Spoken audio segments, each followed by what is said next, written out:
Good morning, everyone. We will get started here right at 10 o'clock. Thank you all for being here for today's webinar. If you could just drop a note in the chat and let me know that you can hear me okay, that would be appreciated. And we will get started here in just a few minutes.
Good morning, everyone. My name is Robert Hersey.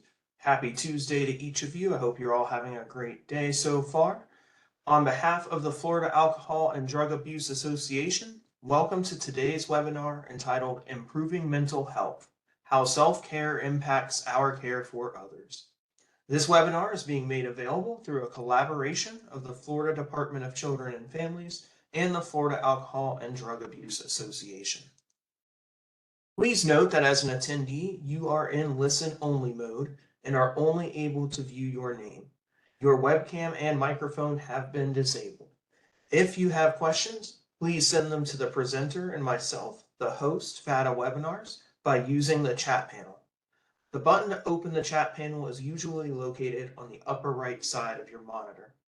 Please use the chat panel to send any questions you may have as you think of them. The presenter will address questions as time permits. Our audio is broadcast through the internet to your computer. If you experience poor computer audio at any time during today's presentation, there are a few options to try using the Communicate menu. One of these options is on the screen now, and all options are posted at the very top of the chat panel as well. After ensuring that your volume, both on your computer and your speakers, if applicable, is not lowered, please click the Communicate menu, then click the Audio Connection panel. Click Disconnect, follow the first two steps again, then click Call in using a computer and follow the instructions. If you continue to experience poor audio through your computer, try using the I will call in option under the communicate menu. The access code and event password are on the screen as well as at the top of the chat panel. Please note that you must be connected to the audio of this presentation as well as view it on screen to receive a certificate of attendance. We are unable to verify attendance if you are not connected to WebEx via your computer or mobile device. Therefore, audio-only attendees will not be eligible for a certificate of attendance or CEUs. The recording and materials used in today's presentation will be available on the FATA website within 30 business days. To access the recording, visit www.fata.org, navigate to the Resource Center, and click on Training Library as shown on the screen. FATA produces many webinars and workshops through the support of the Florida Department of Children and Families. To help participants track credits earned through attendance, we host an online community that provides a personalized digital journal where participants can maintain statements of credit for webinars and workshops taken through the Florida Alcohol and Drug Abuse Association. At the end of today's webinar, the web browser will direct everyone to an evaluation form on the FATA website. You will first need to register or sign in to your account to complete the evaluation. Please ensure that your name and email address match your webinar attendance. Information you provide FATA as part of registering remains confidential. Statements of credit will be posted within 30 business days after the evaluation closes, and individual professional development journals for persons completing the evaluation and attending the entire webinar. Completing the evaluation is necessary to receive CE credits or to access your statement of credit. Please note that the evaluation will close at the end of the day on Friday, November 17th. Up to 2 continuing education credits are available for participating in today's webinar for persons licensed through the Board of Nursing, the Board of Clinical Social Work, Marriage and Family Therapy, Mental Health Counseling, and for persons credentialed through the Florida Certification Board. If you are a licensed healthcare practitioner, be sure to include your Florida license number for reporting to CE Broker when you register with our site for the first time. If you are certified with the Florida Certification Board or licensed outside the state of Florida, you do not need to provide your certification number when you register with our site. Please note that WebEx monitors arrival and departure of attendees and provides a report upon completion of the event. We are not permitted to provide a certificate of attendance if you do not attend the entire webinar, and we are not permitted to provide partial CE credit. We encourage you to complete the survey as soon as possible. If you experience technical difficulties accessing the survey, please fill out a contact form at www.fata.org or email training@floridabha.org before the evaluation closes. This presentation is intended solely for educational purposes. The views, opinions, information, and content expressed in the presentation are those of the presenter and do not necessarily reflect the views, opinions, or policies of the state of Florida, the Florida Department of Children and Families, the Florida Alcohol and Drug Abuse Association, or the Florida Behavioral Health Association. Attendees should note that sessions are recorded and published in various media. Now I would like to introduce our speaker for today, Dr. Nicole Kelly. Dr. Nicole Kelly is a clinical psychologist who consults with agencies on trauma-informed care, programming for commercially sexually exploited youth, culturally responsive services, vicarious trauma, and leadership development through Clacy Consulting, LLC. Nicole has been training multidisciplinary audiences on trauma-related topics since 2015. She has taught graduate-level psychology courses on human trafficking and substance use, and authored a commercial sexual exploitation intervention and prevention curriculum. And now I'd like to welcome our presenter, Dr. Nicole Kelly. Dr. Kelly, I will turn the presentation over to you. All right. Well, thank you, Robert, and welcome everyone. It's delightful to see so many good mornings in the chat, which is wonderful, especially given our topic today. So we are a large group, which is wonderful, especially given our topic today. But with that, if there are questions, if there is anything you'd like to share, we'll kind of do some large group discussion where we'll chime in here in the chat. Feel free to ask a question or chime in with your thoughts, and we will go from there. I'm so excited that this was one of the topics that the team chose over the years, especially as I have been doing more training and consulting with organizations. I've seen how sometimes we have the best intentions. And if we're honest, sometimes it's easier to see it in others than it is in us, where, we have the best intentions to help. And that likely was why we got into this field back in the day. But when we don't take care of ourselves, it's hard. It's hard to provide the quality of care we want.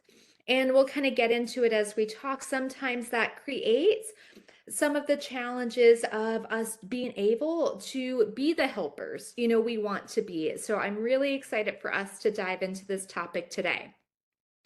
So to start, we're going to talk about kind of some of the depressing stuff, to just put it out there. We're going to talk about how stress affects us. We're going to talk about some of the downside, really, of being in this field and some of the burden that we can carry as we bear witness to other people's pain and suffering and adversity and all that they have going on. It can take a negative toll on us. But that is also where self-care comes in. Because as we learn to care for ourselves and we're doing it intentionally and regularly, it helps mitigate some of that negative. And so when we do take care of ourselves, this is where we start to reap the benefits of being in this field. This is where we get the warm fuzzies of this is why I chose to be in the helping field. So we'll look at some of that.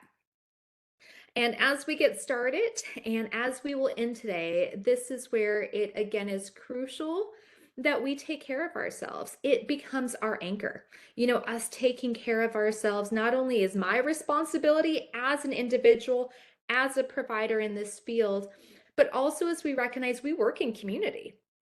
I don't work alone. You don't work alone. So we also have a responsibility to uplift our colleagues, our supervisors, those that we work with. And one of those small ways we could do it is by sharing how we take care of ourselves, and checking in with each other. And we're not talking about, okay, well, over Christmas break, I'm going skiing wherever it is, which is lovely if that's what you're doing. But having these big lavish vacations, I'm not doing that every day when I finish work. And we take in a lot. So this is where we got to think intentionally about whether they be even small little things, such as for me, one of the ways I'm taking care of me this morning is enjoying my cup of coffee, which I will be sipping on all morning, because that's something that is one of those things for me that I could take care of me. Whether it is, we've had a lot more time this morning where we've been able to get in a wonderful workout, have some quiet time, connect with others, etc. It's crucial we take care of us. So as we get going, want to give us an opportunity to chime in on the chat and really brag for a moment. We're going to give ourselves a moment to brag. What are some of the ways you have taken care of yourself this morning? Not last night, not over the weekend. What have you done this morning to take care of you? And as you think about this, even some of those things that we do that might be part of our routine, thinking too about how are we doing it intentionally as a way to honor me. So we got the breakfast, going for some runs, taking some quiet time. We got lots of workouts, lots of showers. So it sounds like we are a smell good group this morning. Some coffee. So cheers to you, enjoying the rain, some journaling. Eating breakfast, that again is some big ones, some meditation. We got lots of folks in, so I'm kind of just highlighting some of those ones that we see, getting some walking in. Gratitude, love it. I just started doing a training on gratitude, and it's remarkable how powerful something as simple as that. And we got some folks with some creative breakfast with some chicken and ice cream, which is wonderful. Every now and then, pie also works wonders for breakfast. Some time with the dogs, lots of coffee. We are a coffee group. Lots of folks having some quiet time, spending time with God and in prayer.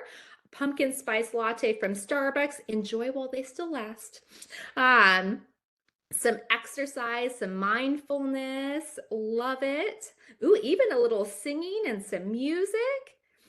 So as you know, as I am sharing some of these, listening to a podcast in the car, sleeping in even, because some mornings that is what we need. That's what our body needs. Even doing a little cleaning. As we think about these, if you didn't get it in, hopefully hearing some of these is just a reminder for us why it's important. And this is one of those small things we could do is just share, what we did today to take care of ourselves and ask each other, hey, what are you doing? We even got someone, planning the day later on, which is one of my favorites, is thinking about after work today, what am I going to do for me? We got someone who has a hair appointment. So that is wonderful. Also, some folks spending some time with cats. As you know, and this is where us taking care of ourselves is so important, because as we recognize who we are as we do this work, we have to anchor ourselves in I'm human. And as a human being, I should be impacted.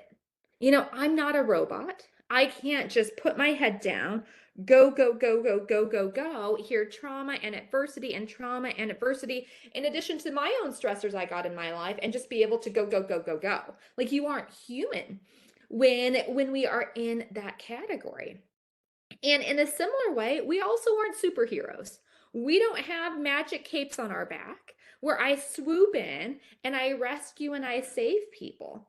And absolutely, even in the chat, even robots fail. Absolutely, they sure do. And we aren't superheroes. That puts way too much responsibility on our shoulders. And one of the things that has really hit home for me on this piece over the years, as I've been able to do focus groups with folks who've been in the system and experienced trauma, and just getting to know many colleagues with lived experience in the field. One of the sentiments I hear so often is, so and so didn't rescue me or saved me. I was the one who had to do that hard work. And just hearing when they're working with the provider who's thinking they're rescuing or saving them, how all it does is really hinder the relationship. And so this is where, in either case of thinking I'm more kind of robotic or even a superhero, I have unrealistic expectations on me. And this is where I have to slow down. I have to recognize I'm human. And as a human, I have to remember that not only there has been life before, this field, there's life in this field. And if I truly am present, as somebody is sharing their story with me, I should be impacted.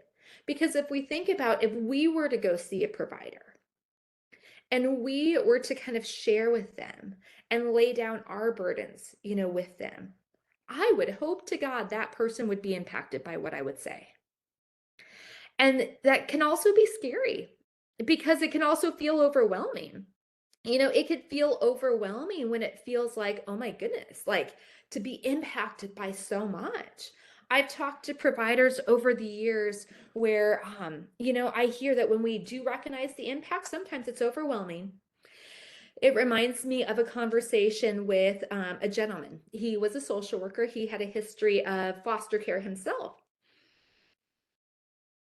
And he spoke about how, after meeting with a teenager on his caseload, it triggered some stuff from his history. And he said after following that session, he went into his office, closed the door, and broke down in tears. And what was so sad for me in hearing him share that story, it wasn't the fact that he went and he cried, because we are impacted, and we should be impacted by what we hear.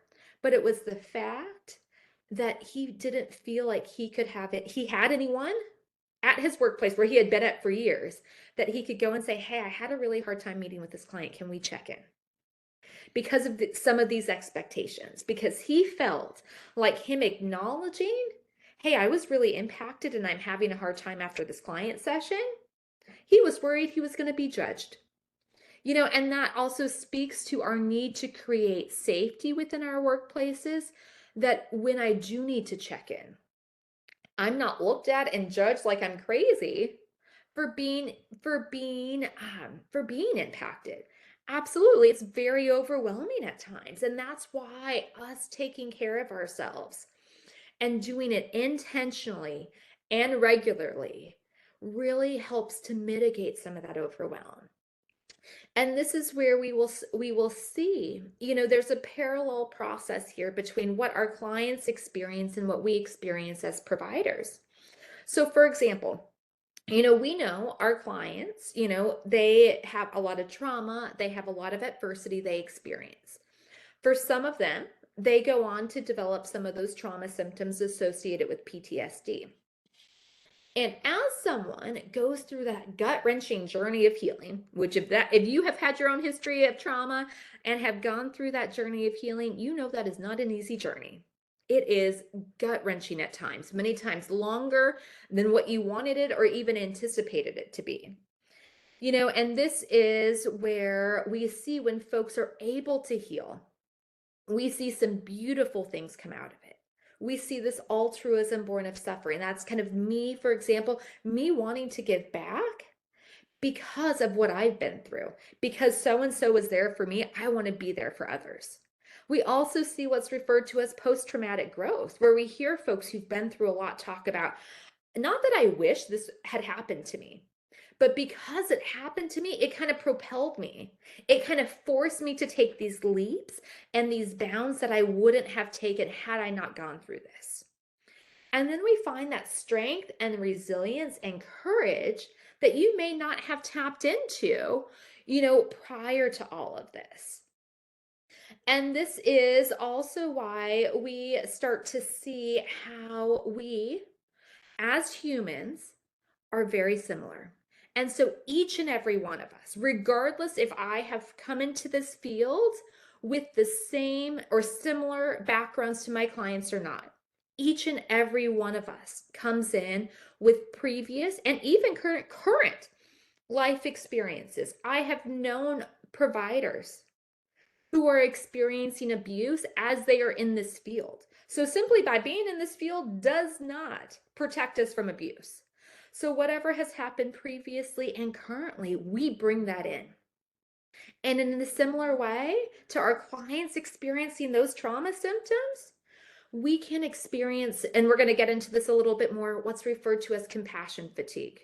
This is kind of in a summary, this is where we are just exhausted from caring because it takes such a toll. And then we also can start to experience vicarious trauma, where even if I haven't had trauma, I might find myself responding as if I did because I'm seeing and bearing witness to so much.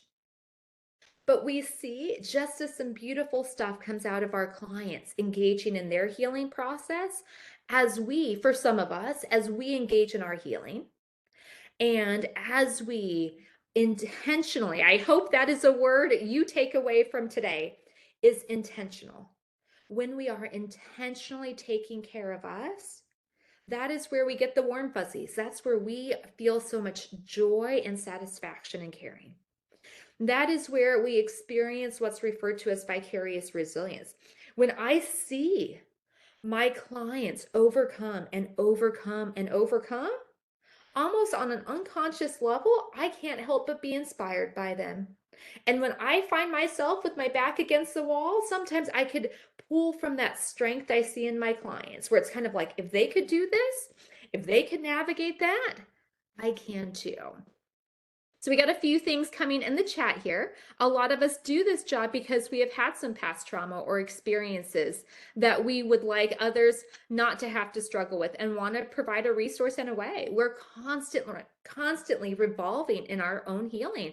And that becomes such a big piece. And I would say too, that's also where it's really important. If you have come into this field with your own history of trauma, there are some, I know, countless examples of folks who've had their histories of trauma and are doing beautiful work in this field.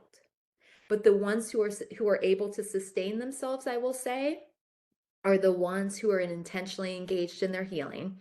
I have last year I was supervising a clinician, and I was supervising her at a sexual assault center where I've been doing some supervision for some years. She had her own history of sexual assault, which is why she was interested in helping the population.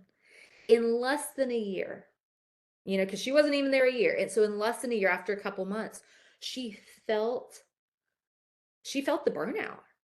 And when we kind of unpacked it, and as she unpacked it even more in her own therapy, it was this piece, it was triggering stuff, and she realized she stopped engaging in her own healing. And it became a really good conversation that we were having, because she said, I don't think I could do this work. Like, this is the population I have always wanted to work with because of what happened to me. I don't think I could do it. And I really challenged her on that. And I said, you know what? It is possible. And I have seen wonderful people with similar histories to their clients do fantastic work. But the difference is, those are the ones who are intentionally healing. And the ones who don't are the ones who don't last in our field. And so, this is where it becomes so crucial that we give ourselves permission to take care of ourselves when needed. And we encourage each other's to as well. Because now we're going to get into the depressing stuff, because it's important to talk about the depressing stuff, because sometimes when we start to recognize this, it gives us kind of the motivation to take care of ourselves, because sometimes us just taking care of ourselves isn't enough. Because there could be so many other things. For folks who are parents, it's like, well, I need to do this. For folks who are managers, it's like, I got to do this. There's countless responsibilities. And so it becomes crucial that we recognize, what are some of the things, that gets in the way. And, as we think about this is where we recognize that doing this work, it takes a toll on us. It there for the sake of time today, we don't have time to get into what being in this field has cost us. But over the years of talking about vicarious trauma, of talking about health and wellness for us as providers, there has been consistent themes of what this field has cost us. It has cost us everything from relationships. It has cost us relationships both romantically and even with children. One of the things that has broken my heart over the years has been hearing providers who are parents talk about, I am filled with so much regret because over the years I realize I have poured more into other people's children than my own. And that is a gut punch if there is one. When you realize you have been so focused on work, you have built up other people's kids and haven't put that focus in your own. It has cost us our physical health. For some of us, we put on a few extra pounds. For some of us, we don't exercise. For some of us, we aren't even going to the doctor and dentist and all that stuff because we are pouring into other people. For some, we are just simply not happy campers to be around because of what it does to us when we don't take care of ourselves. And when we start to feel that exhaustion from caring, when we start to feel like there's nothing I can do, this is where we start to experience that vicarious trauma. When we start to feel like there's nothing I could do, or it could start to feel like so much of it is on my shoulders. When I have difficulty, just navigating life because I start to find myself getting triggered more easily. Again, it takes a toll on us. And this is where, for so many in our field, we see how being in this field, it shifts our understanding of safety. It shifts our understanding of connection. It shifts so many ways we act, the ways we think. If you are brave, I encourage you after today's training to check in with somebody who knows you really well. A friend, maybe a colleague, a spouse, another family member, and ask them how they've seen you change since you've been in this field. And sometimes those responses are eye-opening, because we really start to see how much caring for others, absent of us taking care of ourselves, the toll it takes on us. And the reality then becomes, then we burn out. And sometimes, again, it's harder to see it in ourselves. It's easier to see it in others. So we'll talk about other people for a moment. Hopefully that will give us some insight to how this plays out for us. So over the years, we have likely seen a colleague, whether it's been at our organization or another one, and we kind of look at them like they're crazy. We're like, why are you in this field? Like, you don't seem like you like people, period. So why are you in the helping profession? Why are you in social services? Why are you in behavioral health?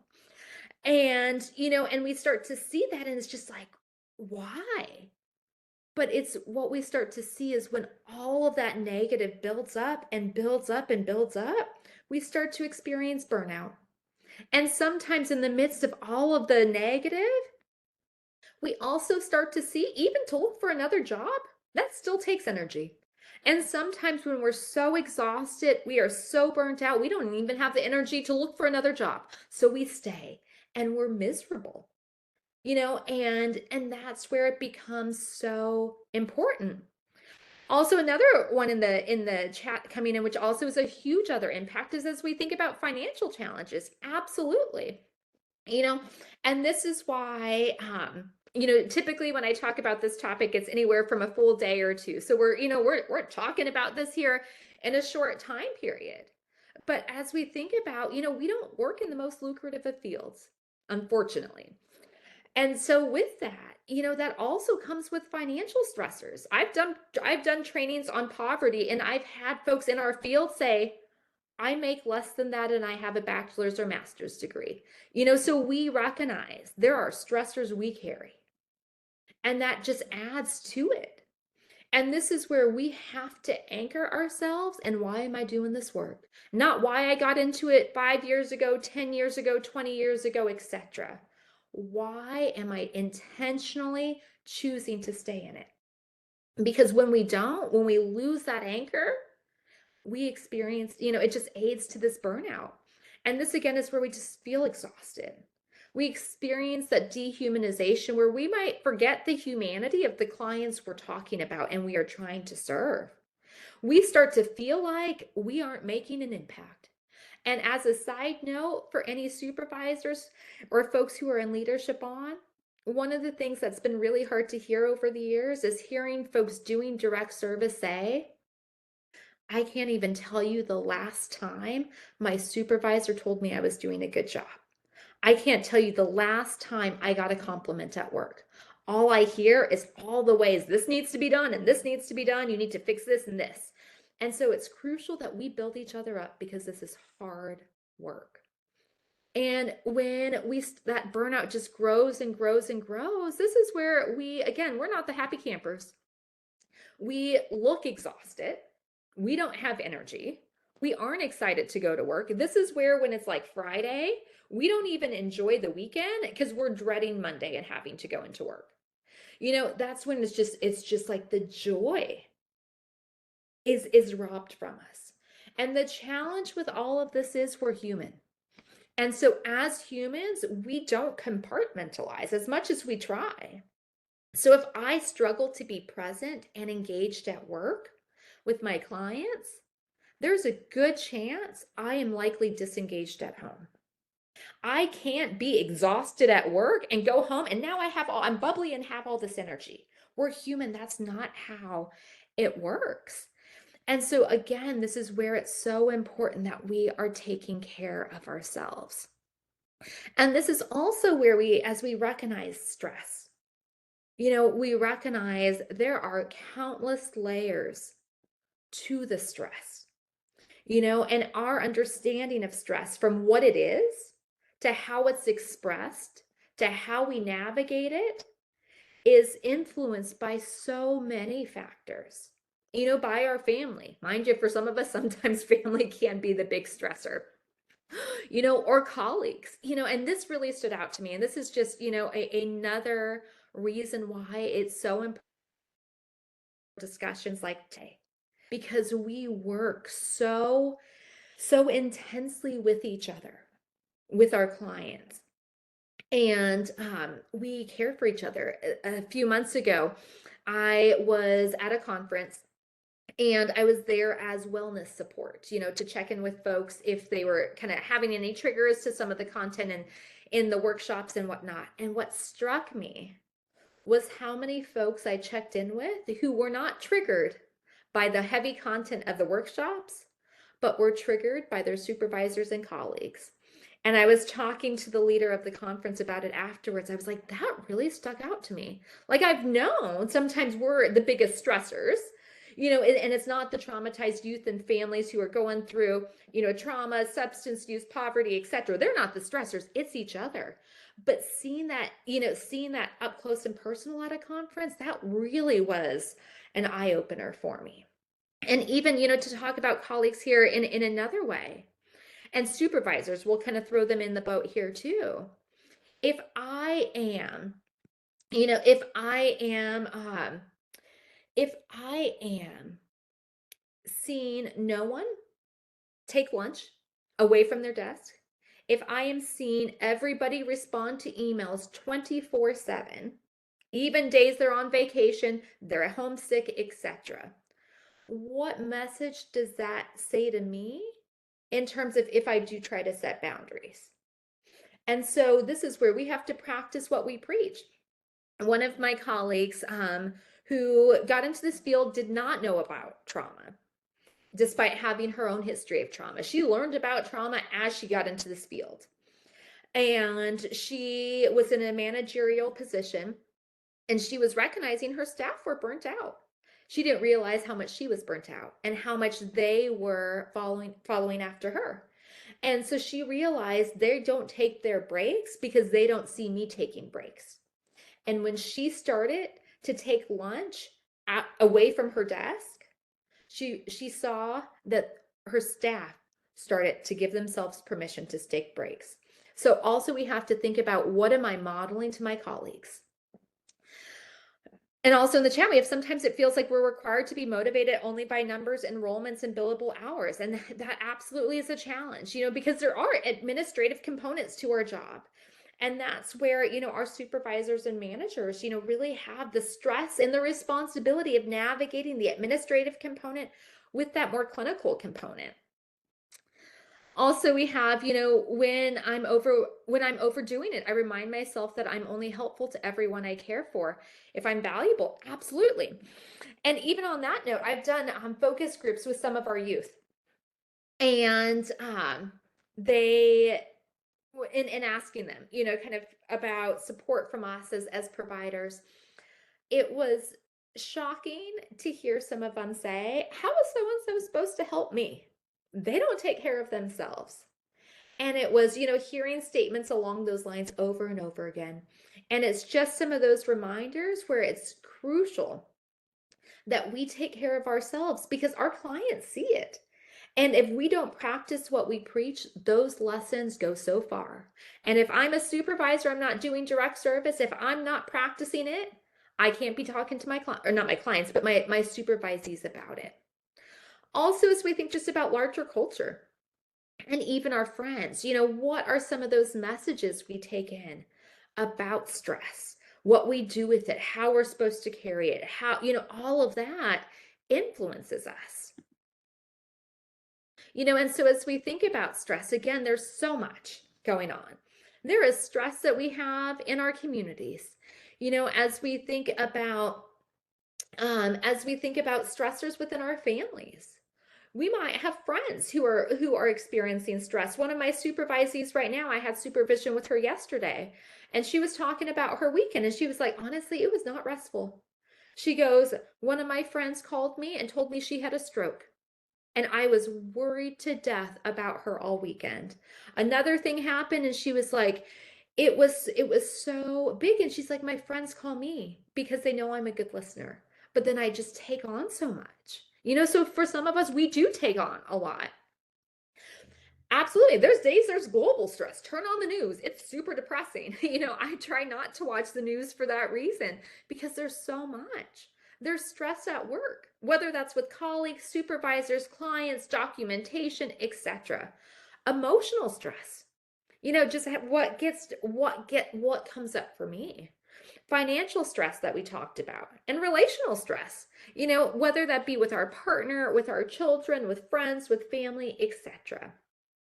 And this is where we recognize there are, again, countless layers to our stress.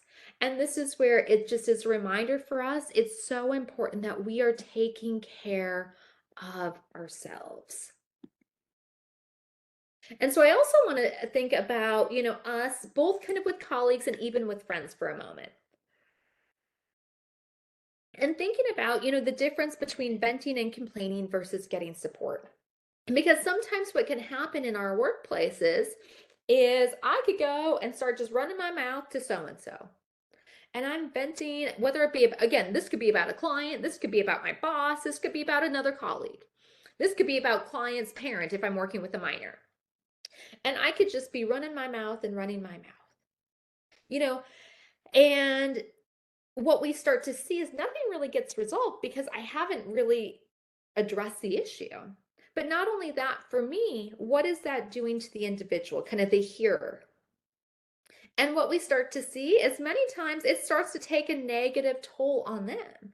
Think about how common it is. We see it in movies all the time.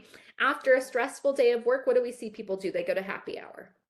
But what happens when you go to happy hour after work and um and everyone's just venting and complaining, and you leave and you don't really feel good. You might feel a little tipsy, but you aren't really feeling kind of more settled because all we were doing was kind of feeding off the negativity and the toxicity.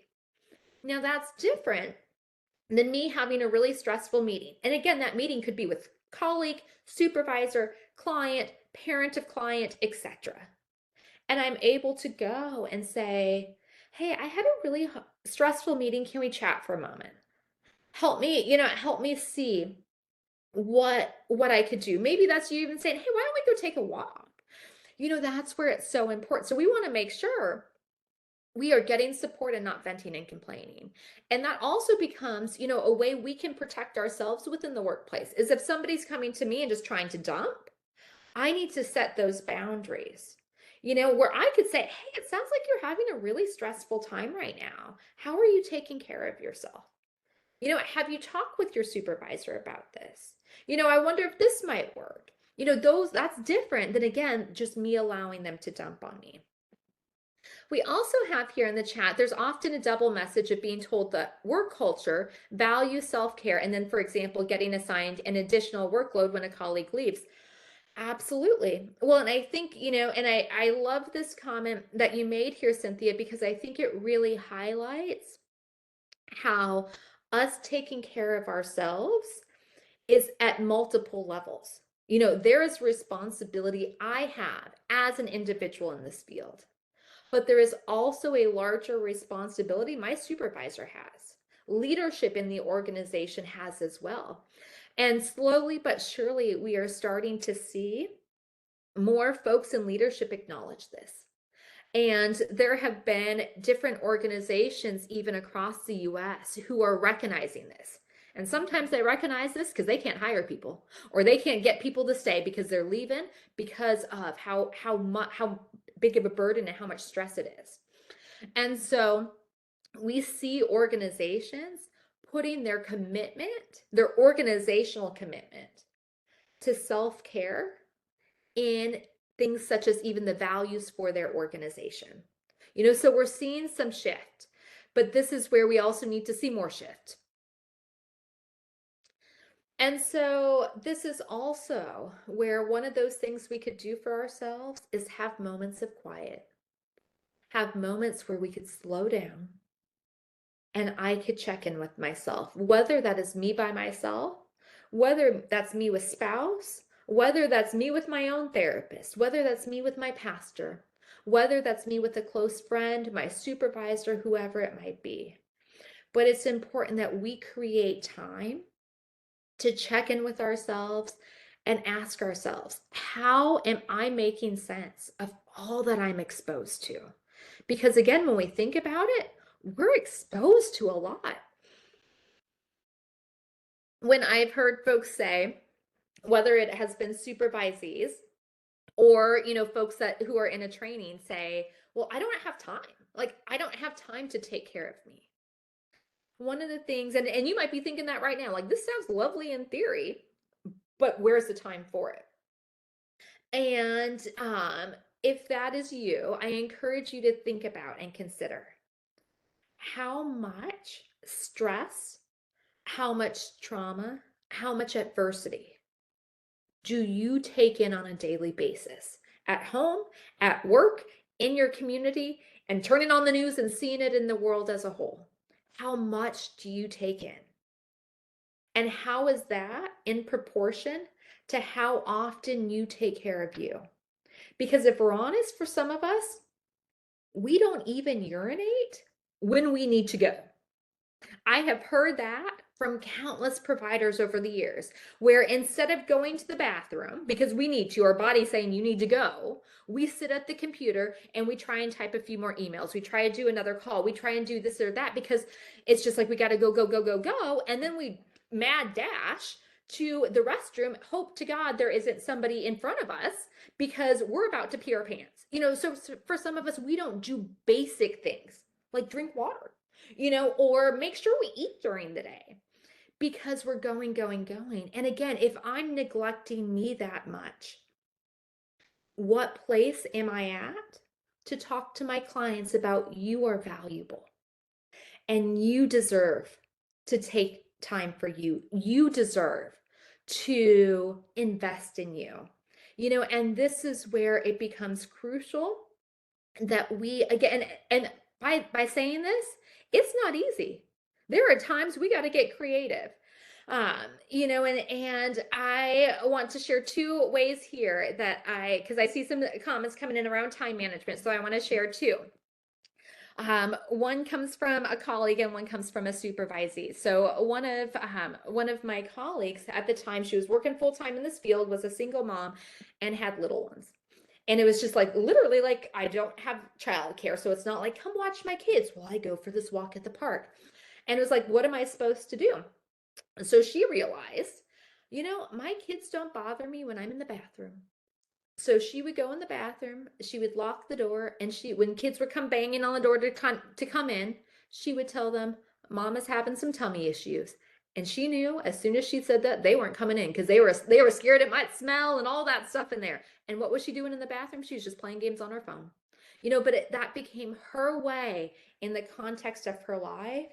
She could carve out, 3 minutes to spend for herself. Another one I want to share comes from a supervisee who was a grad student, so was in school full time, doing practicum of 25 hours a week and working on top of that and, not even having enough time to sleep. And so she was just like, I literally don't have time to do things for me. And she taught me this concept of reclaiming time. So for her, she talked about how she used to really enjoy doing her hair and makeup. It was something, she took a lot of pleasure in. But as schedule started, getting busier and busier, she was still putting on her hair and makeup, but her mindset was it was simply another task she had to do. And so she talked about how she'd been working on really kind of reframing how she saw that time and just taking a moment before she would do her hair and makeup and just kind of breathe and tell herself, this is for me. And just how that simple piece, and as she phrased it, she was like, I reclaimed that time that I already was doing. And that, made a world of difference for how she set the day. And so, this is where it becomes so crucial that we take that time for us. So the good news is stress is not the problem.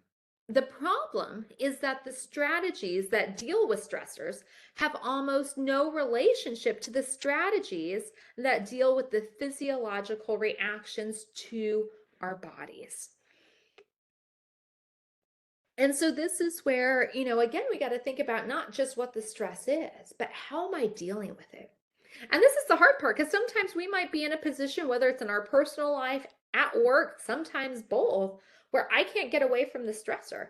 What happens, whether it be stressor as a client, stressor as a colleague, stressor as a supervisor, and I'm not in a position I could just quit because I don't have another job lined up. So I have to navigate this stressor.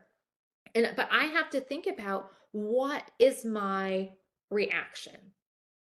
So to be well is not to live in a state of perpetual safety and calm, but to move fluidly from a state of adversity, risk, adventure, or excitement back to safety and calm and out again. Stress is not bad for you, but being stuck in it is. And this does, this again becomes crucial as we think about it would be unrealistic to think we would never have stress. Like that would be ideal, but that's not life.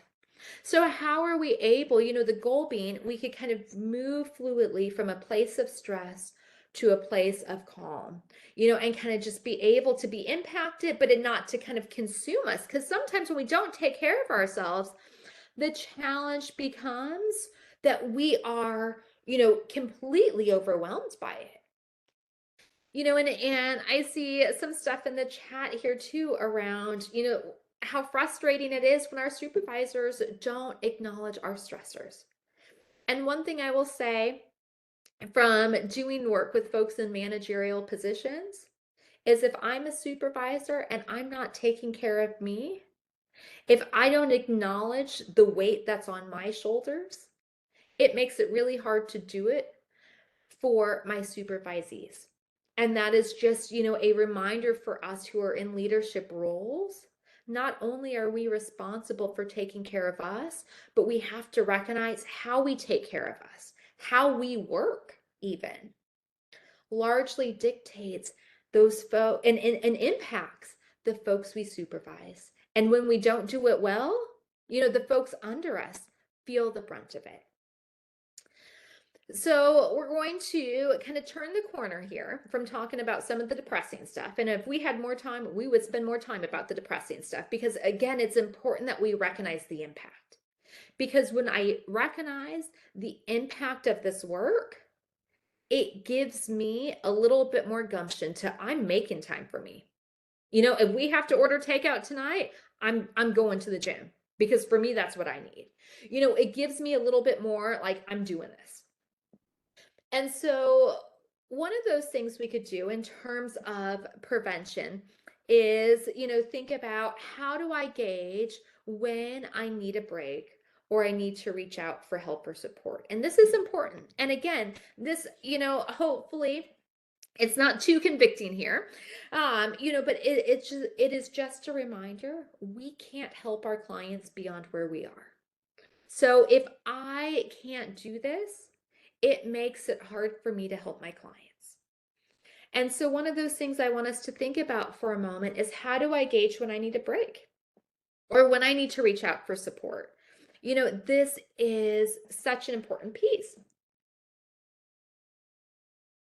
And we need to think about here, by gauging this, most of us are pretty aware of what our green zone looks like. What does it look like when I am calm, cool, and collected?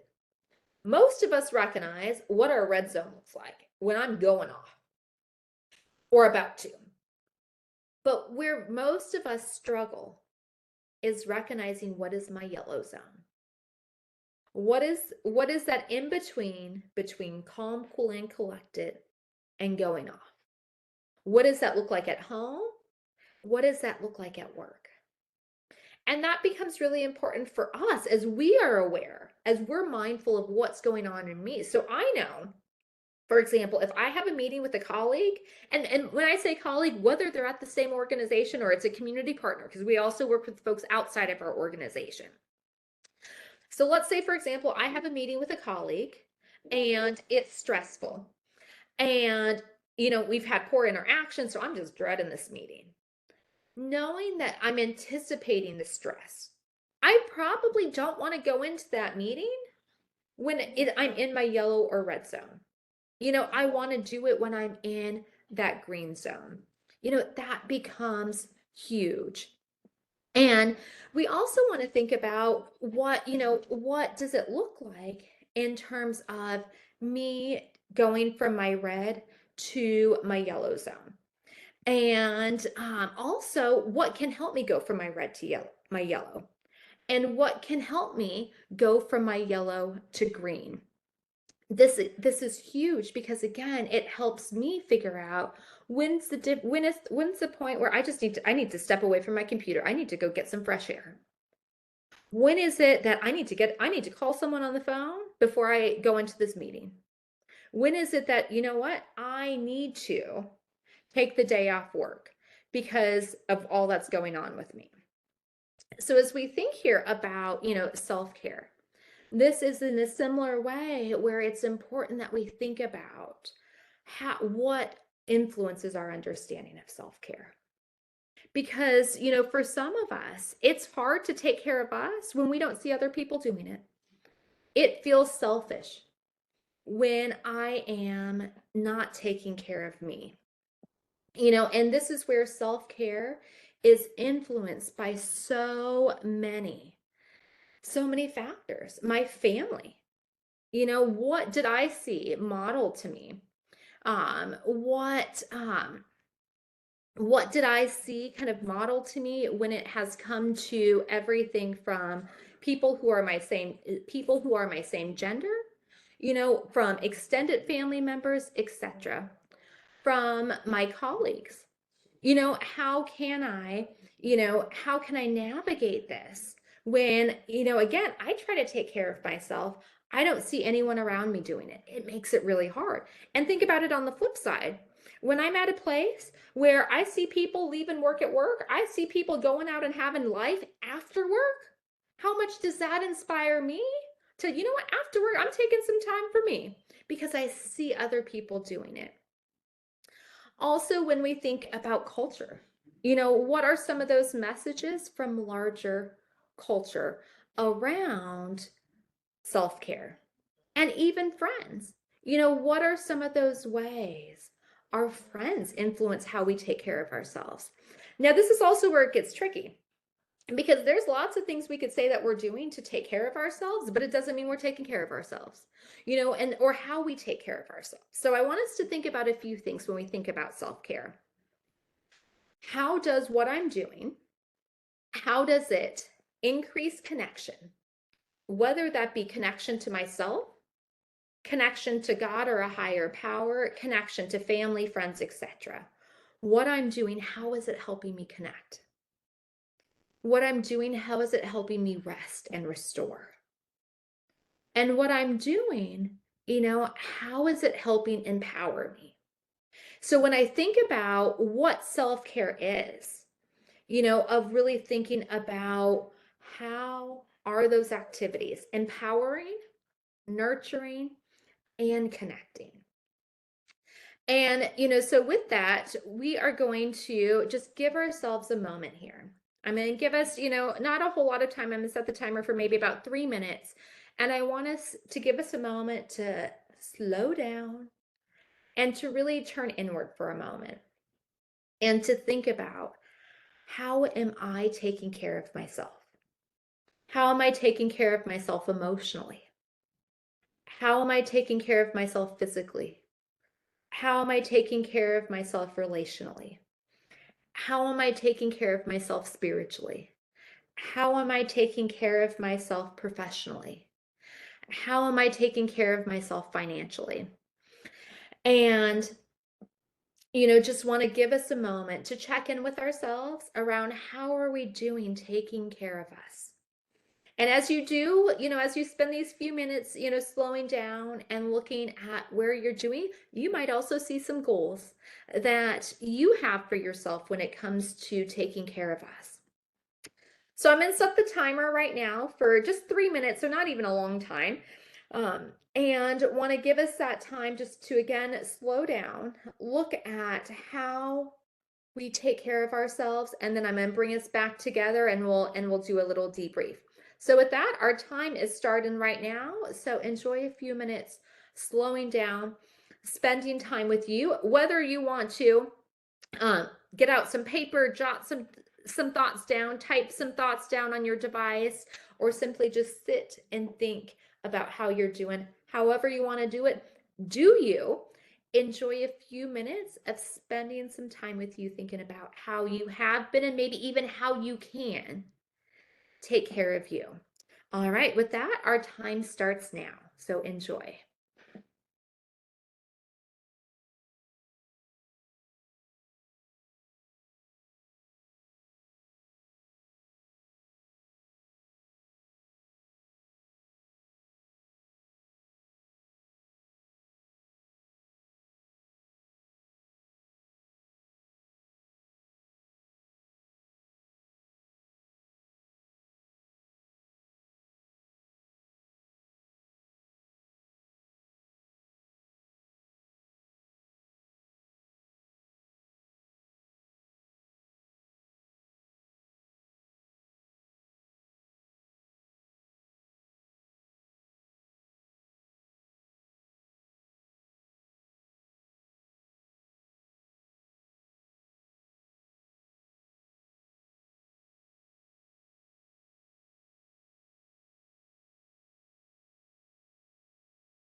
All right, folks. Well, that was our 3 minutes.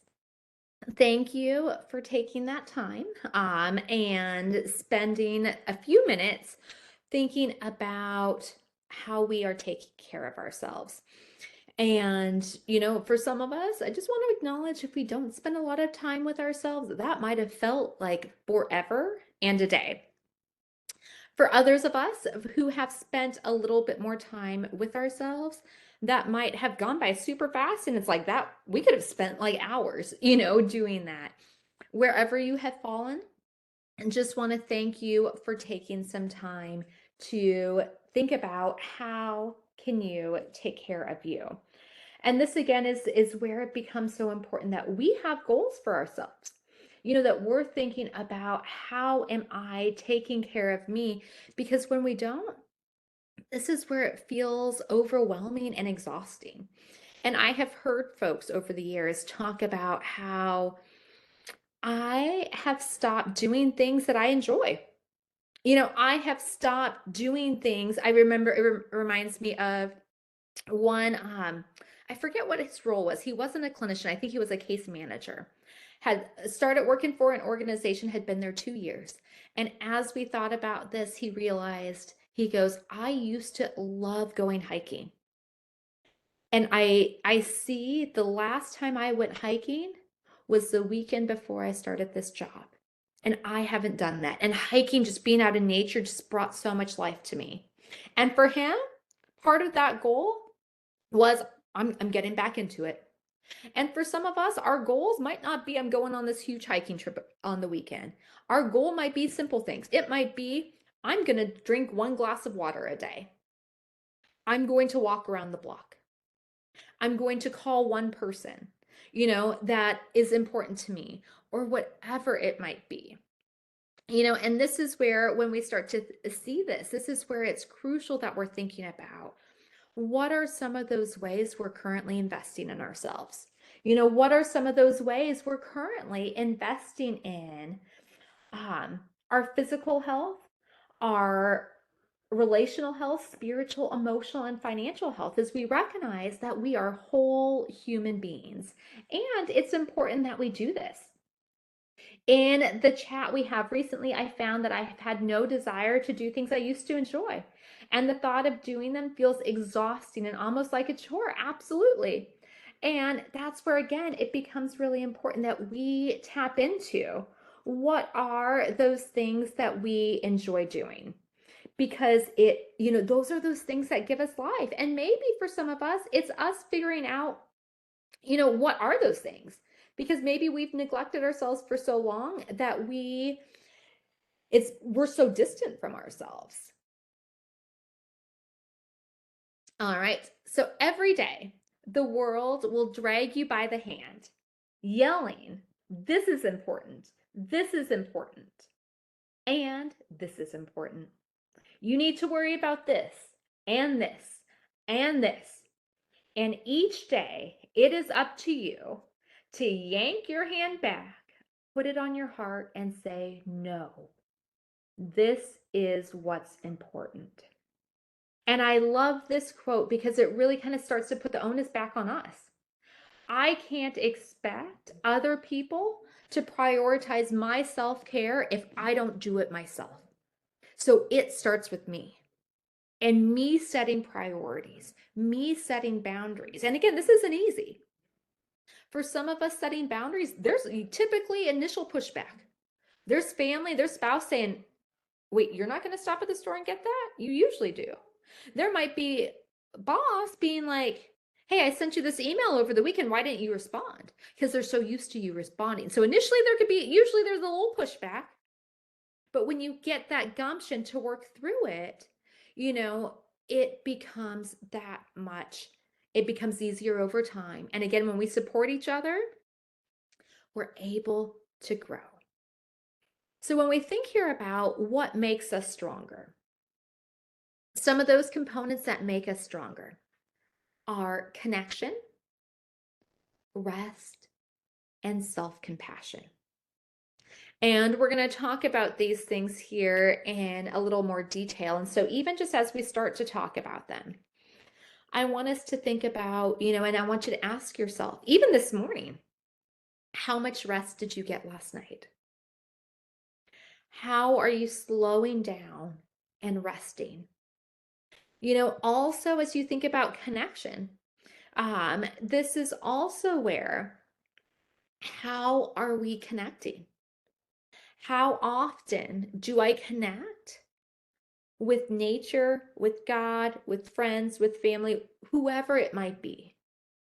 How often am I connecting with people who fill me up, who I'm around and just brings life and joy to me? Sometimes we connect with people, sometimes this is family, where it's like we're connecting with them because we're family, so we kind of have to, but I don't feel it's kind of more stressful than it is uplifting. So how am I connecting with folks who kind of help fill me? And self-compassion. What are ways that I'm recognizing what I'm going through, that I'm learning to be kind and compassionate to myself? Because again, I can't teach what I don't practice. Those words only go so far. And this again is where one of those big things that we do or we can do is we have to check in with ourselves about how we are doing.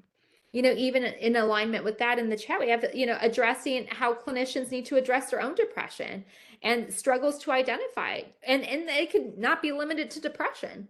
That could be anxiety, triggers, overwhelm, etc. Again, us being in the field does not mean we are immune to some of these things. We experience them just as much as others. So, the moral of the story is this: we thrive when we have positive goals to move towards and not just a negative state we're trying to move away from.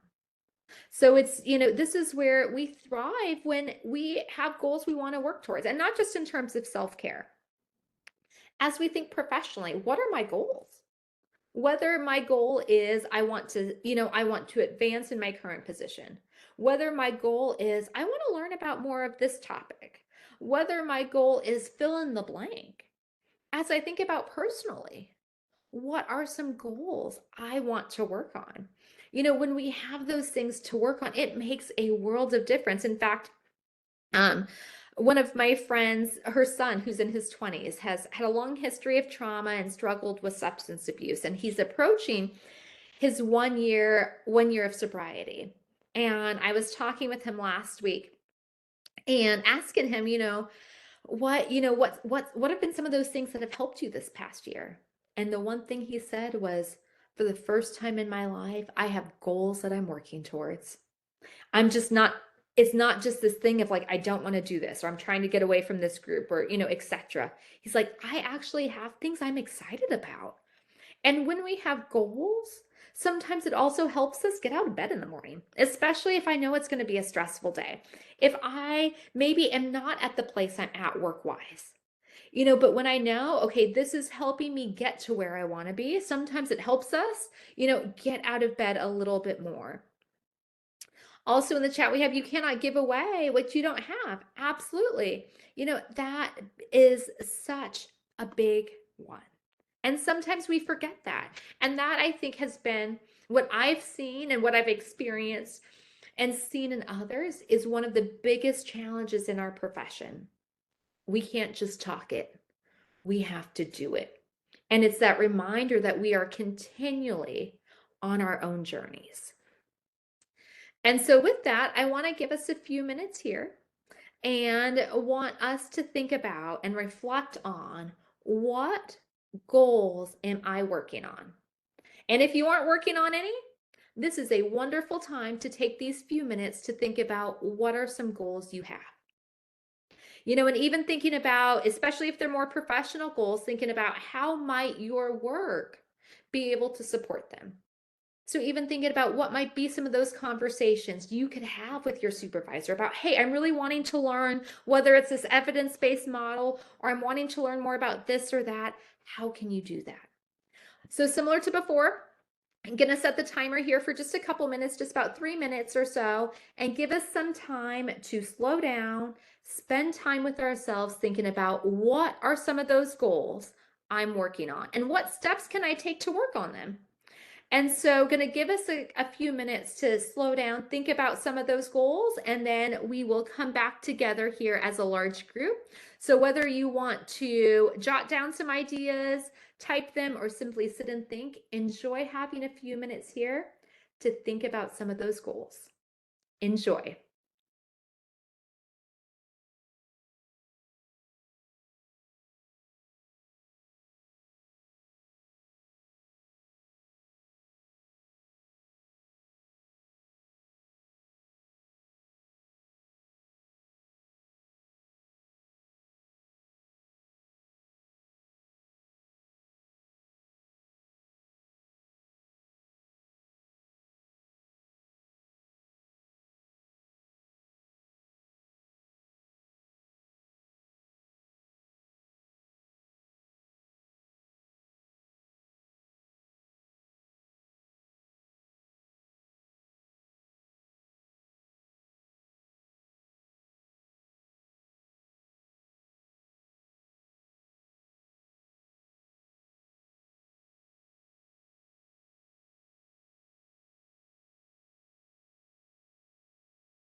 All right, we have some folks sharing some of their goals, which is exciting. So I want to share some of them because also as we identify goals we're working on and we share them, it's amazing just also how encouraging and inspiring it is, where it kind of sometimes can even give ourselves permission, like it's okay for us to have goals.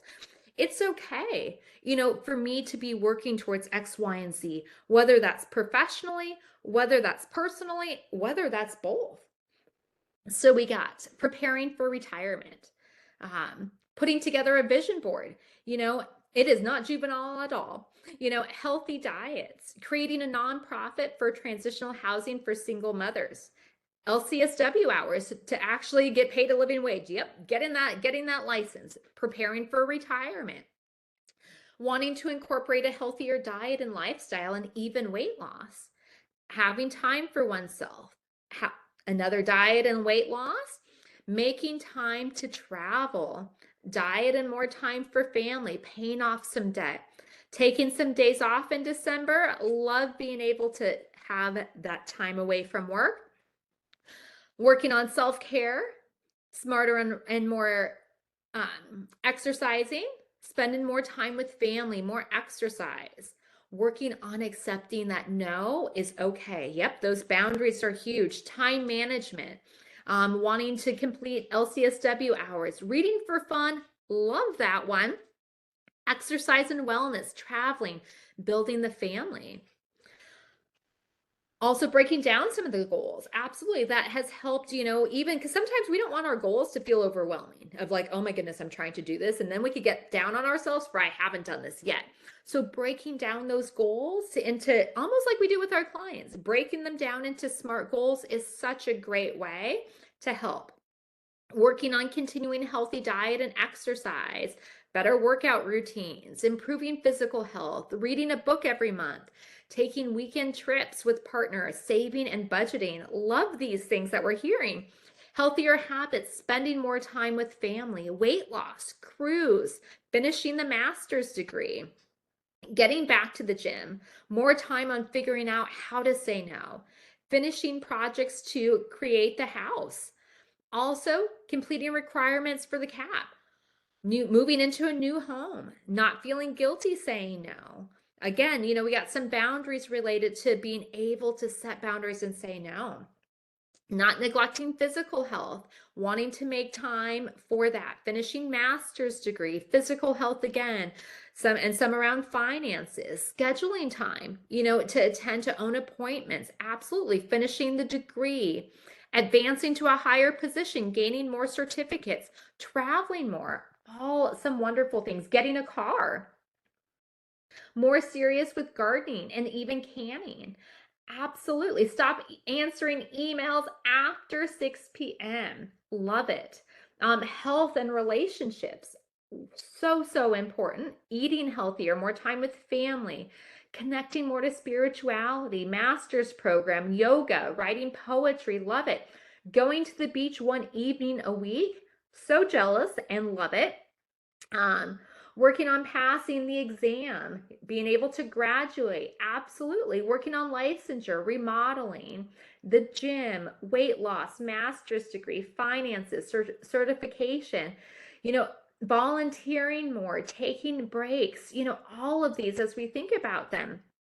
Having more time to spend in the Bible, paying bills, planning vacation, strengthening marriage, being able to create holiday cards, declutter, better health care, listening to live music, having more time with the grandkids, learning to say how I feel, improving financial literacy, setting up appointments for mental health services, taking time for a quiet bath and relaxation, getting additional licensure, getting a home in Tennessee, even just having time to do nothing and be okay with it.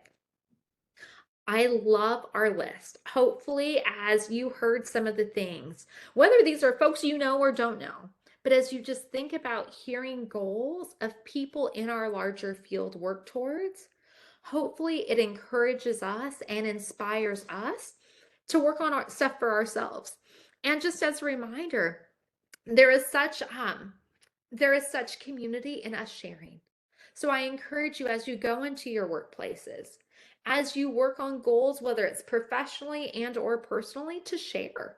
Because when I start to see someone who's working on stuff for them and they're excited about it and they're doing it, not only, can I help support them, but sometimes gets me thinking about what am I doing for myself? So that's one of those ways too we can inspire each other. Another piece here that we're going to look at is as we think about gratitude. Gratitude is a, such a simple mindset, yet it could be so hard to do. And so we want to think here about cultivating a culture of gratitude might be one of the best ways to help a workplace prepare for stresses and come with change, conflict, and failure. Because some days it is a day at work and even at home. And those become those moments where we have to find those little nuggets where I could say, what am I grateful for? One of the examples of gratitude that has always stuck out to me was of a gentleman who was in a concentration camp. And he spoke about how he was able to focus on small little things for gratitude. He talked about, I am able to focus on whether or not I move my eyes to the left or I move them to the right. I get to choose which direction I move my eyes. And sometimes it's simple things like that we could take for granted, let alone as we think about kind of relationships, people, the weather, where we live, so much. When we are able to anchor ourselves in this place of Thanksgiving, ironic with what's next week, it really helps kind of ground us and anchor us, even in the midst of chaos, of stress, of overwhelm. There's something so powerful and calming when I'm able to say what I'm thankful for. This is a great practice to do in the morning. It's a great practice to do in the evening. It's a great practice to do even in team meetings, of even just going around, what's one thing we're grateful for? Because sometimes we could be so kind of trained to complain. We could be so focused on all the negative that's going on that we could miss those beautiful nuggets. And so, with that, I want us to think here a little bit more about gratitude. So, making gratitude a policy and practice builds up a sort of psychological immune system that can cushion us when we fall. Right, psychologist Robert Emmons. There is scientific evidence that grateful people are more resilient to stress, whether minor everyday hassles or major personal upheaval. So, again, when we anchor ourselves in gratitude, it helps calm, it helps protect, and especially as we think about not only the overwhelm, the stress, sometimes us struggling with mental health issues, so much we see gratitude being able to calm and anchor us. And so with that, I'm going to give us a couple minutes here and want to invite you to think of 10 things you're grateful for in this present moment. And as you think about those 10 things that you're grateful for, not just creating a list of I'm grateful for this person, this experience, etc. But to kind of ask yourself, we'll use a person, for example. So if I'm grateful for someone, as I think about, for example, I'm grateful for my spouse. I want to ask myself in this moment right now, why am I grateful for my spouse? If I'm grateful, let's say, for example, for my job, why in this moment am I grateful for my job? So, not just listing them down, but then asking yourself kind of why and why in this moment are you grateful? So, going to give us a couple minutes to spend some time with ourselves and thinking about what are some of those things I'm grateful for in this moment. So enjoy, feel free to type, feel free to write, feel free to simply sit and meditate. I will bring us back in 3 minutes. So hopefully you will enjoy some time thinking about what you are grateful for.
All righty, folks. Well, that was our time.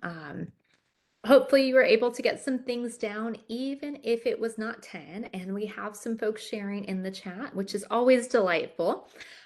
So want to just share a few of those themes that are coming in here. So let me scroll up here to the top.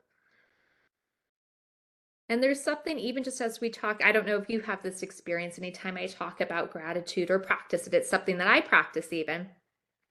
There is something, there's something kind of very kind of calming and centering, even just about the topic.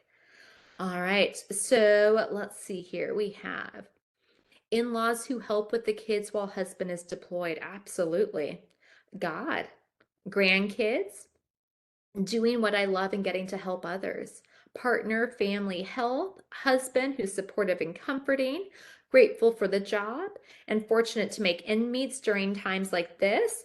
Someone turning 55 today. So happy birthday, Marlo. Wonderful. Hopefully, you are doing something fun to celebrate. Family and a good health and a career. Home because it's warm and inviting. Place of so many positive memories. Love that home is like that. The kids, grateful for the opportunity I'm given and people who care about me. Health, family, husband, friends, son, education, career. Having lunch later, so important we do that, but not just having lunch, getting to have it with family, with the son and granddaughter.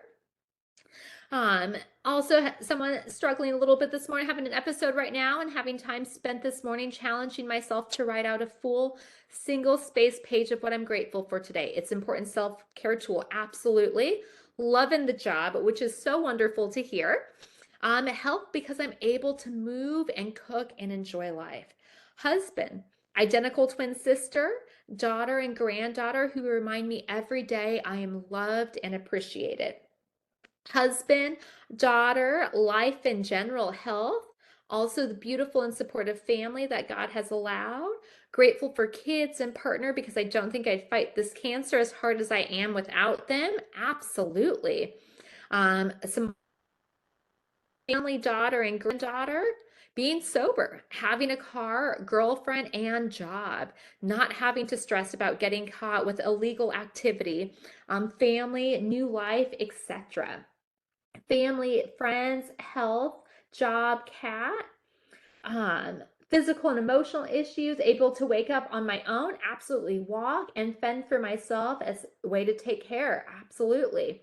Children, career, opportunity, helping people, success, failure to learn from it, absolutely. Boss, team, love that we're seeing folks grateful for jobs and having, positive environments there. The dogs, they are lovely. The husband, wife and kids, new relationships, even just getting out of a bad relationship, children, best friend, brother and sister-in-law, absolutely, meeting new friends, positive challenges, life, church, friend, connections, mental capability, Wi-Fi, absolutely, these days that we're in a digital age, good health, husband, kids, our freedom.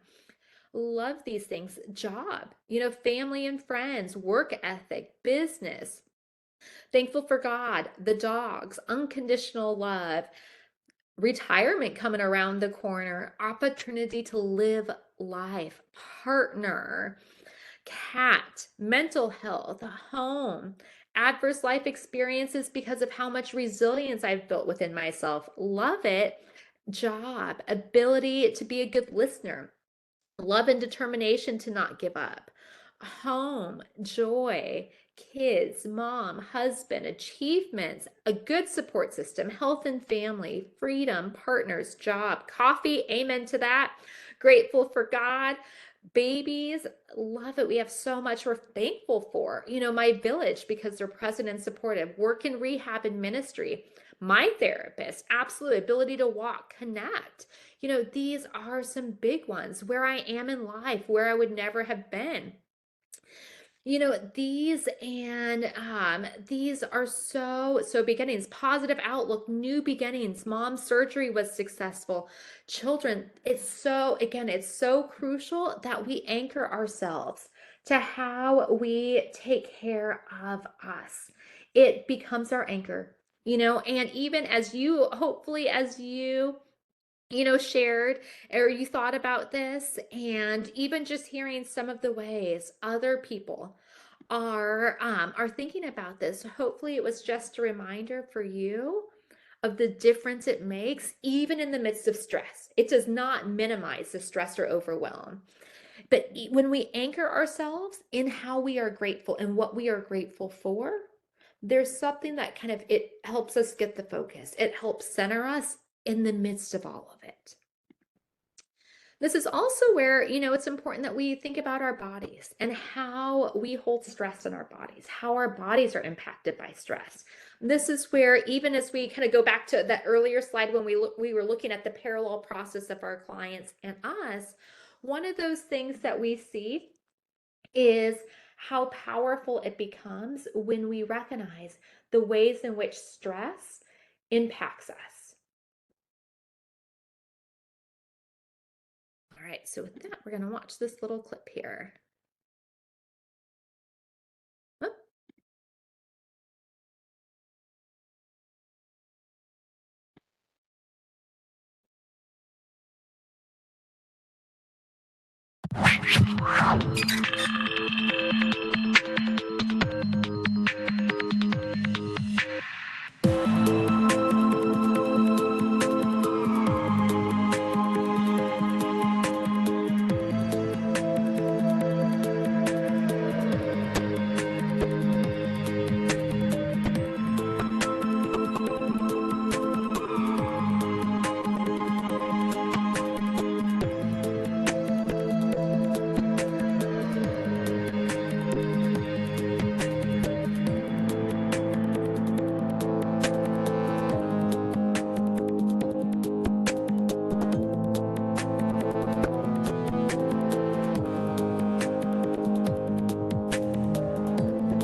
And why, it's so important for us to think here about how stress affects our bodies is as we start to think about the many ways, again, we take in that stress and trauma. For some of us, for me, I know when I start to get stressed, I feel it in my shoulders.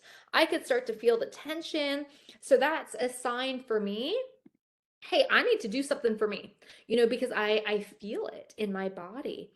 And that's a reminder for why it's so important that we take care of our bodies, whether that is through some of the things that we've talked about and folks have chimed in, whether that's through diet. And by diet I don't mean us trying to lose weight, even though for some of us that might be our goal, but more so just thinking about the foods that I take in, as we think about how and recognize how food impacts our mood.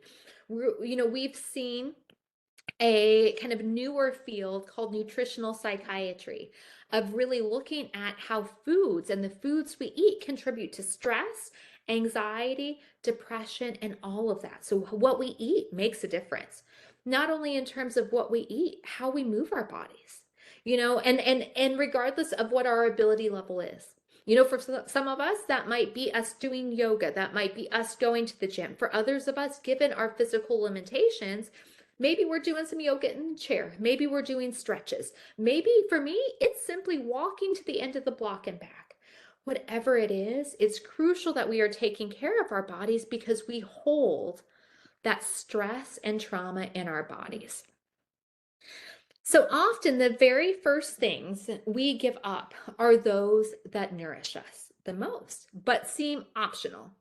The result is that we are increasing left with only work or other stressors that often deplete our resources and nothing to replenish or nourish us. And exhaustion is the result.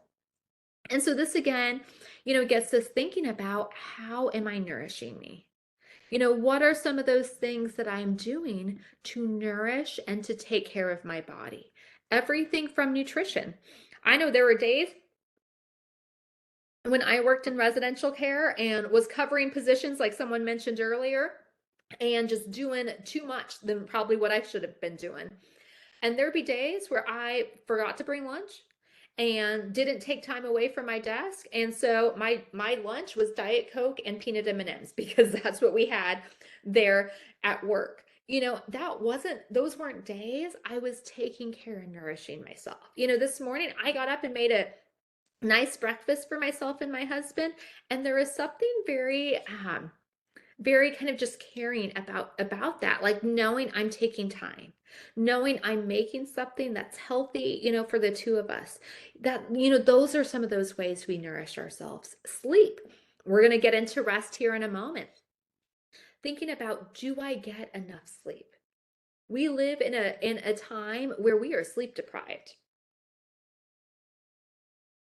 And not only are we sleep deprived, we live in a time where it's almost, we see it and we see it with famous people, we see it in TV and media all the time. We see people almost boast about the lack of sleep.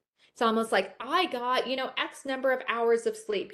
I should be, I was able to function on 4 hours or whatnot. That's not good because our bodies need more than that. As we think about exercise, again, depending on what type of exercise, or not what type of exercise, what type of ability level we have, this is where, again, it becomes crucial. As we think about relationships, do I have those relationships that fill me up and encourage me? Because I could have people in my life, but when I hang around them, I feel, oh my goodness, I feel tired. I need a nap, after. And so wanting to make sure I have relationships that help. Even going back to sleep, someone mentioned here naps. Absolutely. My college roommate, who I actually got to go see this weekend, and she's also a clinician. She is somebody, since I have known her for about 20 years now, regularly takes naps. And we were hanging out this weekend. I went down to San Diego to see her, and I was cracking up because we were out on Saturday, went to farmers market and just kind of hanging out at the beach. And she was like, before we do anything else, I think I need to go home and I need to take a nap. And I just started cracking up because I was like, I know you so well, and I knew our day was going to incorporate a little nap for you. Connection to nature, whether it's the beach, whether it is, getting out to, the mountains or the hills. There's something very anchoring about nature. Even, just being able to sit outside, sit on the balcony, sit in the backyard, etc., becomes crucial. And then as we think about our mind, how am I nourishing my mind? I love some of the things that came in when it came to reading books for fun. That's one of those things. How am I reading books for fun? Not associated with this field, but also if I have goals professionally, how am I also investing time there? So, connection. No one is complete without other people. And we mean this literally. To be complete without social connection is to be nourished without food. It doesn't happen. We get hungry, we get lonely. We must feed ourselves or die. We don't mean you need a man or any kind of romantic partner. We mean you need connection in any or all of its varied forms. And I think this quote is so powerful because we also have to think about the day and time we're living in. We are living in a day and time where we have seen sky high numbers of folks who are lonely, who are not connecting. And so this is crucial where we are able to connect. And as, maybe as I'm thinking about this, if I am someone who does not have the connections I need, I hope those are some of the goals you have, whether it is professionally, whether that is spiritually, whether that is even thinking about who do I connect to professionally, personally, etc. So important that we are connecting. So, and it is up to you that the lifelong development of autonomy is an innate to human nature as the drive to connect. We need both connection and autonomy. That's not a contradiction. Humans are built to oscillate from connection to autonomy. And this is where it becomes really important that as we think about, how we take care of ourselves, that becomes crucial, that we have time to connect and we have time on our own. And how do we kind of go back and forth between the two? We have to have folks we can connect to. So some things for us to consider here are thinking about, how would you describe the connections in your life? Do I have those connections? And if not, I encourage you to maybe set some goals on working on them. And I also recognize that's easier said than done, because as adults, sometimes if maybe we don't have the personal connections we need, it becomes hard. It's hard to make friends as adults, and maybe I need some more friends. So I also encourage you just to be patient with yourselves. How often are you connecting with others? Maybe I have the people to connect with, but I'm too exhausted to do so. And are those connections nourishing? And we've kind of touched on this earlier. So am I making sure that I spend time I'm taking time to spend with people who do nourish me? And then we also sometimes have some difficult situations where we have relationships that aren't nourishing. So how do I navigate those boundaries? And how do I maybe need to step away or step back from those? That becomes its own beast in and of itself to tackle. So now I want us to think here about rest for a moment. So as we think here about rest, I want to start off with what gets in the way of rest. What are some ways you have difficulty resting? And not thinking rest, just sleep, the naps, whatever it might be. Even just having, sometimes we might be doing stuff during the day, but it still feels restful. What gets in the way? Productivity, overthinking, worry, waking up every night around 2 a.m., shutting the brain off, anxiety, overactive mind, the kids, anxiety, schedules not matching and only seeing partner when I could be napping, over analyzing, overthinking, cats, cleaning, being on your phone and not before going to bed, worrying, depression, working 2 jobs and completing masters. Absolutely. So when time is just busy, busy, busy, you don't want to tell anyone no, so you do too much.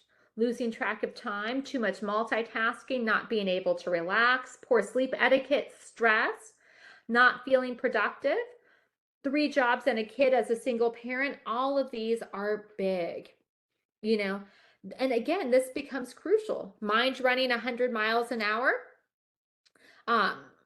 And this, again, understaffing, all of it becomes huge, because it's important that we recognize what gets in the way of rest, so then we could start to address it. And this is where we see, again, we live in a sleep deprived time. And we see sleep deprivation, despite it being kind of popularized, is not doing so well. Where we see our emotional intelligence goes down, our self-regard for ourselves goes down, our assertiveness. It's hard for us to be at our best when I am not getting enough sleep. And when we don't recharge, when I'm exhausted at the start of the day, how does that affect us? And not only how does that affect me, how does that affect my friends? How does that affect families? And even how does that affect my work with clients? As I start to think about what are the many ways, our rest and the lack thereof, what are some of the ways, that affects us? I know for me, if I wake up and I'm tired during the day, I'm not at my best. I could be a little bit more irritable, especially with my husband. It just, I'm not at my best. If I'm meeting with the client, they could probably tell it's taking a little bit more out of me. So I'm not as good. But this again is where we start to see it is crucial that we think about how I can increase rest. For some of us, this might be I need to figure out a bedtime routine. I need to figure out a kind of a decent time I want to be in bed by. This might be needing to incorporate in my bedtime routine what I could do to slow my mind down because it is hard to lay down. And then when you lay down and when you're quiet, you just go, go, go, go, go in your mind. Some folks, it helps to have not so much a phone because then we get the light from our phone, but to have like a little notepad, by your bed. So as things come to mind, things for the to-do list, etc., you could add it down. And so this is where it becomes crucial that we do what we can to increase that rest. And some of us, even things like watching TV. It amazes me at night when I watch TV how I could stay up and stay up despite being tired because I'm into a really good show. But then if I were to read a book before bed, sometimes I don't even get through a page and I'm ready to go to sleep. So we have to think about what does that time look like before bed. So rest and self-care are so important. When you take time to replenish your spirit, it allows you to serve others from the overflow. You cannot serve from an empty vessel. And yet, how many times is this how we try to do it? And we have to recognize if I'm trying to convey to my client, you are a worthy human being who deserves so much investment in themselves, who deserves so much. They need to hear that from a person who is practicing it. The next thing, we're going to think about here is self-compassion. We've kind of alluded to it throughout. And as we start this, I want to just give us a moment to think about what are some ways we show ourselves compassion. And so, I want you to think about this. And as you do, to think about what are some ways you show yourself compassion. So feel free to chime on in here. What are some ways you show yourself compassion? This often is a little bit harder one to think about. What are some ways we show ourselves compassion? Let's see here.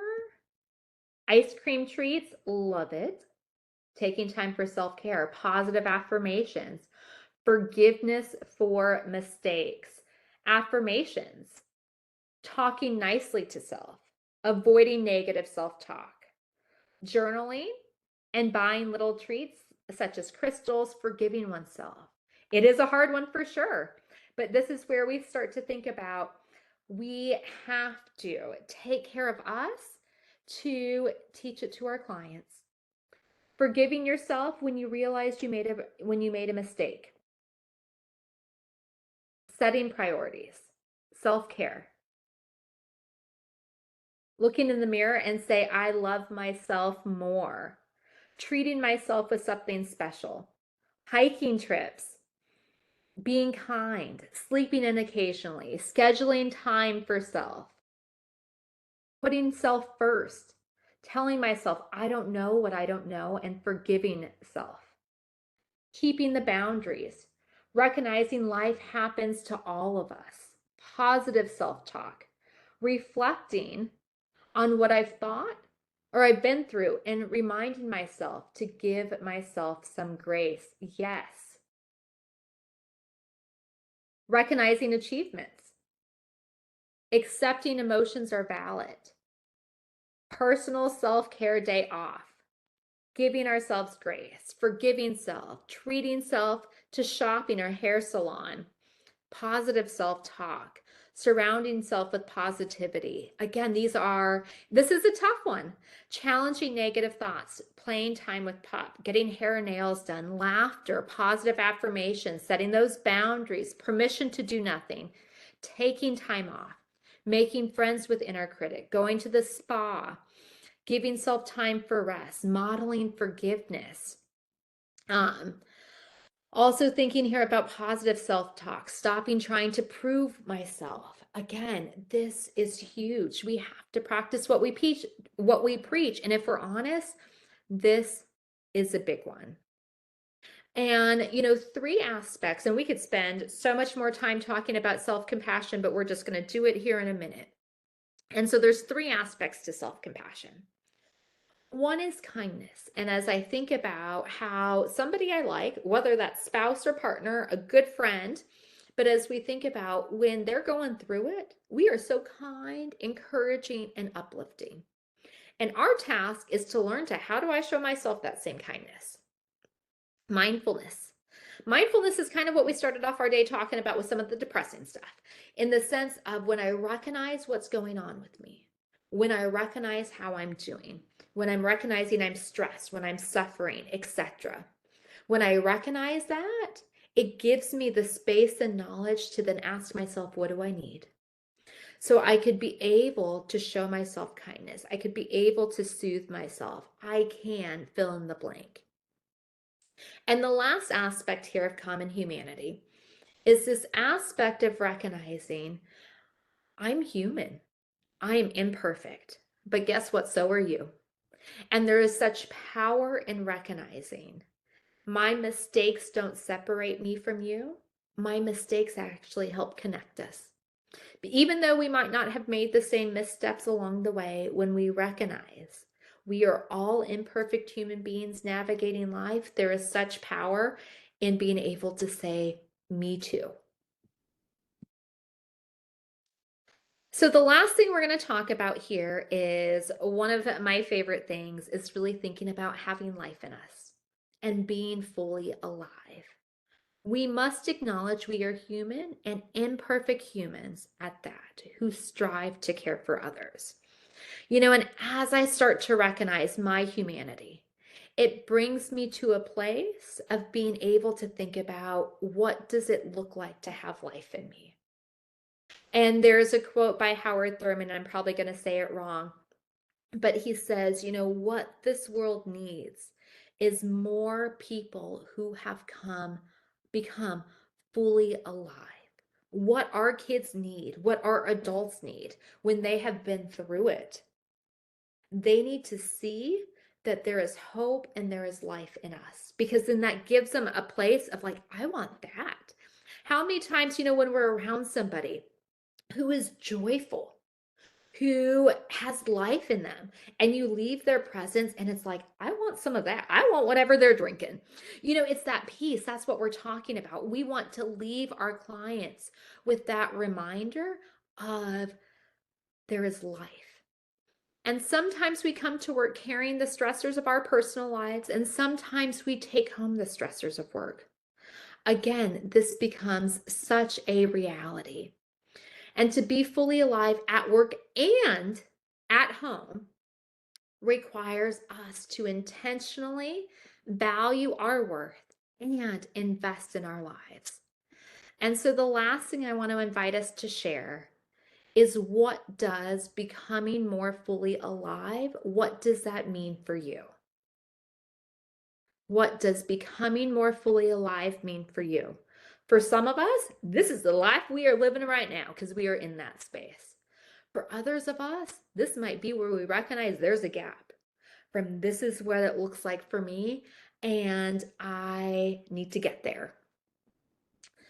Also, let's see here. We have joy. We have spouse second, children third, others next, self last is the Christian premise, and difficult to not put self first. Being vulnerable, everything or engaging in things that fill me, being unapologetically myself, feeling more energized after rest, being mindful of the present and expressing gratitude, taking a step back and realigning priorities, being more present, being comfortable alone, be comfortable in my own space and with my own company, doing things I enjoy, doing what I want without fear or care of judgment, feeling that you're in the flow state and that you're doing things that are fulfilling, being present, self-actualization, knowing I don't have to do to be more, to be enough, fulfilling my true purpose, feeling joyous, surrounding myself with positive people, places, and things, having energy,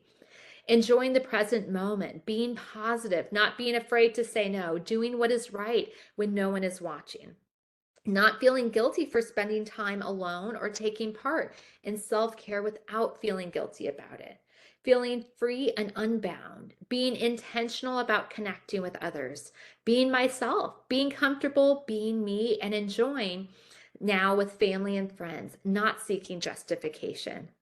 I love it. Creating art, yes. So with that, it brings us back to where we started, which is, let me get there, us taking care of ourselves. And so as we are departing here shortly, it is just a reminder for us to be intentional with making time for us, not only so we could pour into others like we want to, but so that we are able to thrive as well. So I want to thank you all for joining. It was a short time today, but a wonderful time today. So thank you all for joining. And it has been a delight. I look forward to, seeing you all at some trainings in the future. Thank you all. And with that, I'm going to hand it back over to Robert. Thank you so much, Dr. Kelly. Looking in the chat, I've been absolutely impressed by all of the participation today. I think it was an absolutely wonderful presentation and great information. So thank you so much for all the time you put into this presentation today. We have included Dr. Kelly's contact information on the screen. If you have any questions regarding the presentation today, you can reach out to her. I am going to put the chat panel, or the chat, excuse me, the survey link in the chat panel. Additionally, when I conclude today's webinar, your browser will take you to an evaluation on FATA's website. So if you have that link, or when we close the webinar, it will come up and say WebEx is redirecting you to a web page. Please do not close your browser.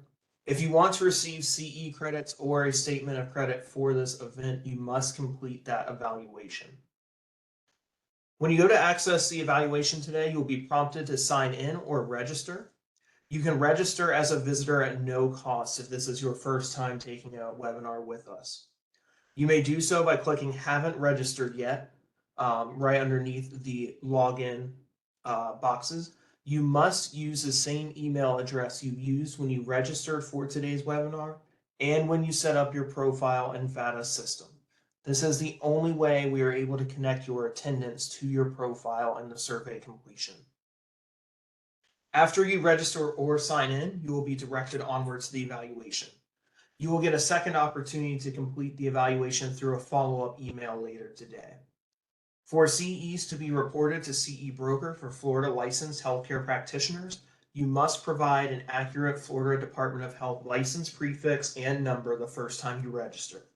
If you need to add or update your license number, you may do so by logging in and clicking the Edit button on the Professional Information section of your profile. Please note that the evaluation will close at the end of the day on Friday, November 17th.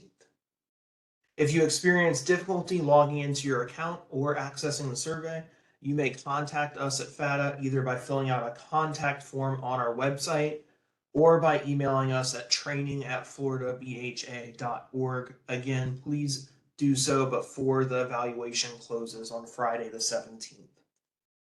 We do not email statements of credit. Instead, after we verify attendance and completion of the evaluation, a statement of credit will be generated as a journal entry within your profile 30 business days after the evaluation closes. As a reminder, the recording and materials used in today's presentation will be available on the FATA website within 30 business days. To access the recording in PowerPoint, visit www.fata.org, navigate to the Resource Center, and click on Training Library as shown on the screen. Thank you for participating in today's webinar. We'd also like to recognize and thank the Florida Department of Children and Families for funding today's education. Have a great day, everyone. Please hold for the evaluation.